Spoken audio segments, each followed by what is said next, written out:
বাংলাদেশের আগে যারা 16 বছর রাজনীতি করেছেন তাদের প্রধান নেতা এখন ইন্ডিয়া বসে আছেন, এখন আগামীতে যারা ক্ষমতা যাওয়ার জন্য আশা আকাঙ্ক্ষা করছেন তাদের মানে প্রধান বা ভাইস চেয়ারম্যান তিনি এখন লন্ডনে আছেন সঙ্গত কারণে বা যে কোনো কারণে হোক।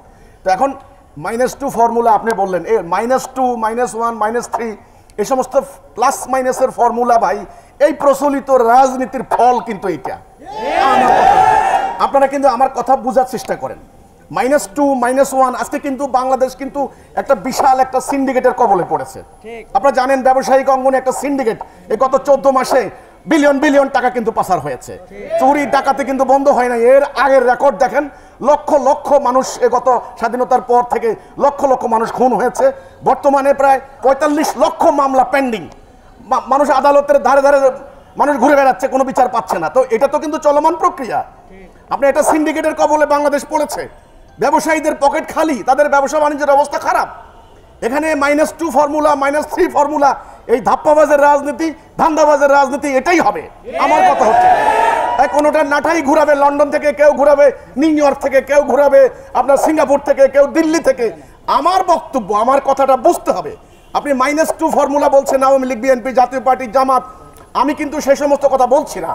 আমার কথা হলো আমরা মুসলমান, আমরা আল্লাহ বিশ্বাস করি, নামাজ পড়া ফরজ, আদালতে আল্লাহর আইন দ্বারা বিচার করা ফরজ, রোজা রাখা ফরজ, সুদ না খাওয়া ফরজ। তো কাজে আল্লাহর হুকুম মানতে হবে আমাদেরকে। এতদিন থেকে 300 বছর ব্রিটিশরা আমাদেরকে শাসন করেছে, আমরা শান্তি পাই নাই। আমরা ব্রিটিশ বিরোধী আন্দোলন করেছি, ব্রিটিশ বিরোধী আন্দোলন করেছি, এই অর্থে আমরা শান্তি পাবো, স্বাধীনতা পাবো। ব্রিটিশরা চলে গেছে, আজকে 80 বছর শান্তি পেয়েছি, মুক্তি পেয়েছি, আন্দোলন হয়েছে। 71 সালে এবার আমরা মারামারি করে খুন হয়েছি 30 লাখ। এরপরে 54 বছর আমরা আন্দোলন করেছি, নির্বাচন করে সরকার ক্ষমতায় আসে।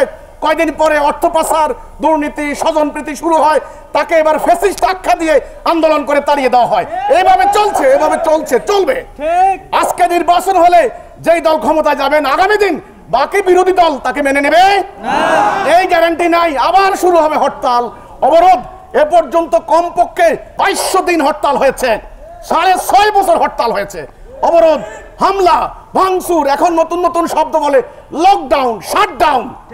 বাংলাদেশটাকে বাপের বাড়ি তালুত পেয়েছে, জমিদারি তালুত।